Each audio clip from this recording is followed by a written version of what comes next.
Hello students, good morning. आशा करता हूँ आप सभी अच्छे होंगे, स्वस्थ होंगे और पढ़ाई भी कर रहे होंगे।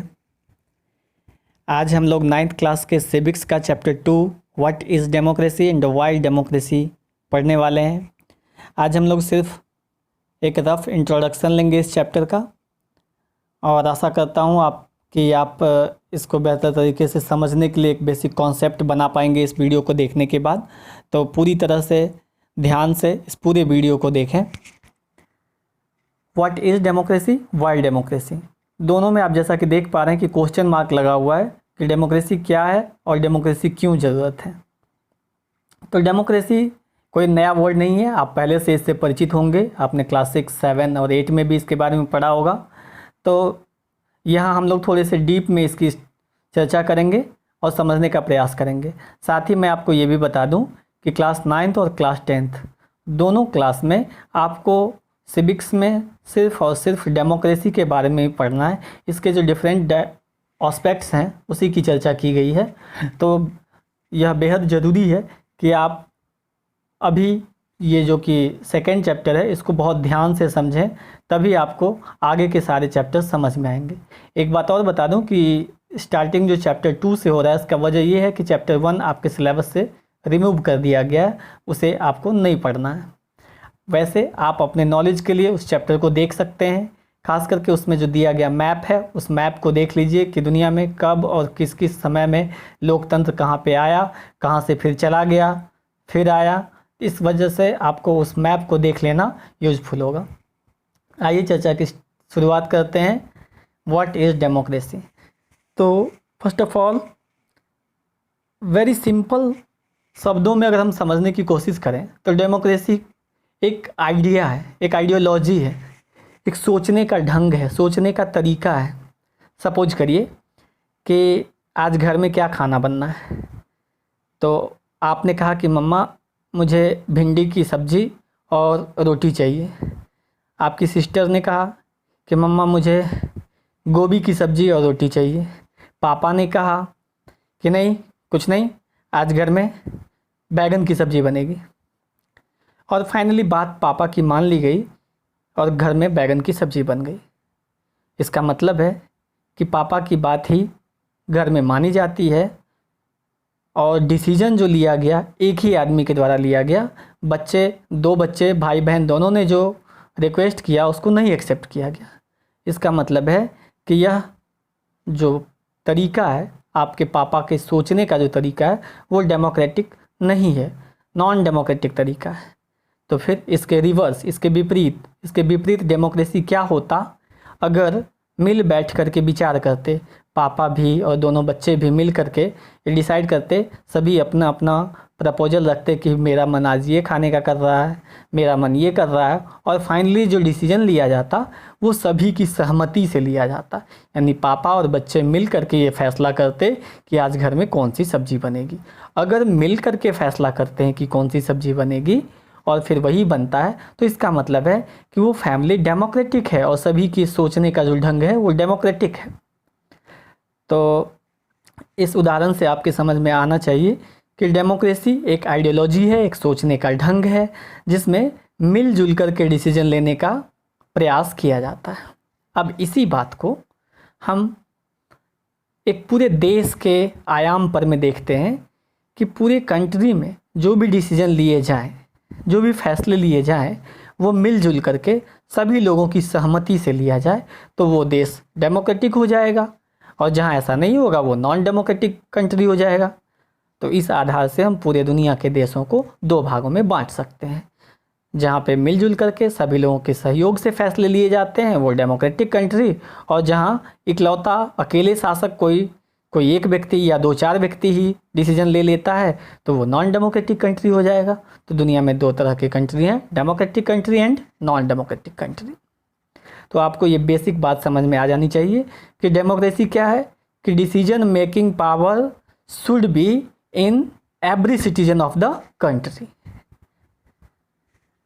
अब जब डिसीजन मेकिंग पावर की बात आई जिसमें सभी का पार्टिसिपेंट होना चाहिए, तो इसका मतलब है कि एक देश की पूरी जनसंख्या, जो कि बहुत बड़ी जनसंख्या होती है, वो कैसे पार्टिसिपेट करे। तो इसका मतलब है कि उसके लिए एक पूरी सिस्टम डेवलप की जाएगी।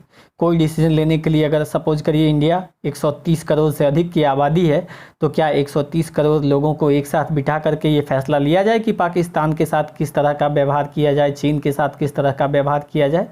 क्या यह संभव है? तो हमें लगता है कि नहीं, ये संभव नहीं है कि हम 130 करोड़ लोगों को बिठा करके फिर विचार करें।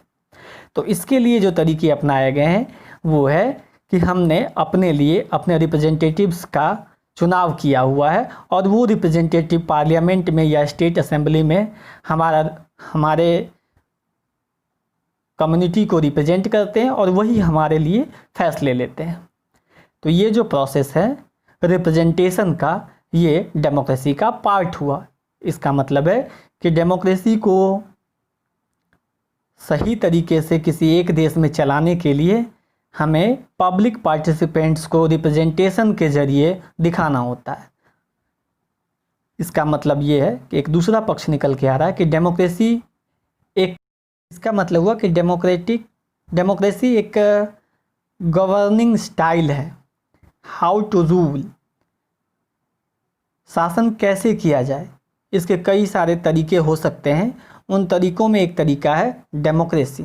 आपने मोनार्की यानी राजतंत्र पहले से सुन रखा है, जहाँ राजा होते थे और बाकी प्रजा होते थे। इसी तरह आर्मी रूलिंग, जहाँ सेना शासन करती है।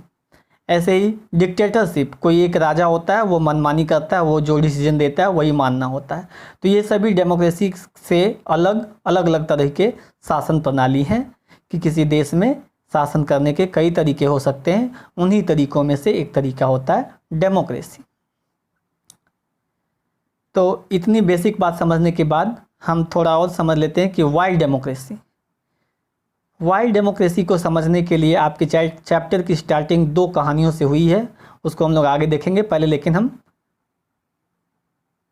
दूसरे अन्य उदाहरणों से समझने की कोशिश करते हैं कि डेमोक्रेसी क्यों ज़रूरत है डेमोक्रेसी की। डेमोक्रेसी, आपने राजा की कहानियाँ ऐसे ही दादी नानी से बहुत बार सुन रखा होगा, राजा रानी की कहानी। लेकिन राजा कई बार अत्याचारी हो जाता था। वो अपने मनमर्जी से सारा निर्णय लेता था, भले ही उसके निर्णय से जनता पर में क्या प्रभाव पड़ता है यह वह नहीं ध्यान रखता और जनता को इससे तकलीफ होती। साथ ही राजा को चुनने में जनता का कोई हाथ नहीं होता था। राजा का बेटा ही राजा बनता था, फिर उसका बेटा राजा बनता था, और यही हेरिडेटरी सिस्टम चलता रहता था, आनुवांशिक पद्धति। एक पिता, फिर पुत्र राजा, फिर उसका पुत्र राजा। तो इसमें जनता के पास कोई अधिकार नहीं होता था। इसके विपरीत डेमोक्रेसी में, लोकतंत्र में जो शासक होगा, चाहे उसका नाम प्रधानमंत्री हो, चाहे राष्ट्रपति हो, चाहे चांसलर हो, चाहे कोई भी नाम दें, वो जनता के द्वारा चुना गया होता है। इसका मतलब है कि डेमोक्रेसी में जो भी डिसीजन लिए जाएंगे वो जनता की सहमति से लिए जाएंगे, जनता को ध्यान में रखकर कि उनका कोई नुकसान तो नहीं हो रहा है।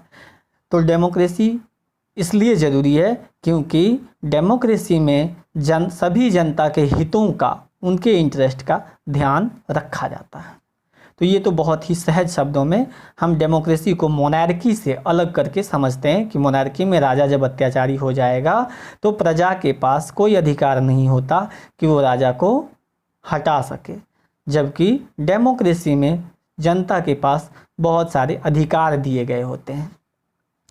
तो यहाँ पे एक और शब्द आपको समझ में आना चाहिए, जहाँ मोनार्की या राजतंत्र होता है वहाँ राजा और प्रजा होता है, जबकि जहाँ डेमोक्रेसी होता है वहाँ शासक और नागरिक होते हैं।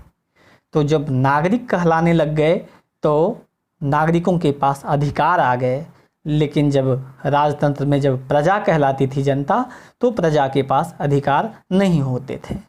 तो यहीं से हम जब आगे समझेंगे अधिकारों की बात तो आपको याद आ जाएगा कि डेमोक्रेसी में ही प्रजा को अधिकार मिला और तब वो सिटीजन कहलाए, नागरिक कहलाए।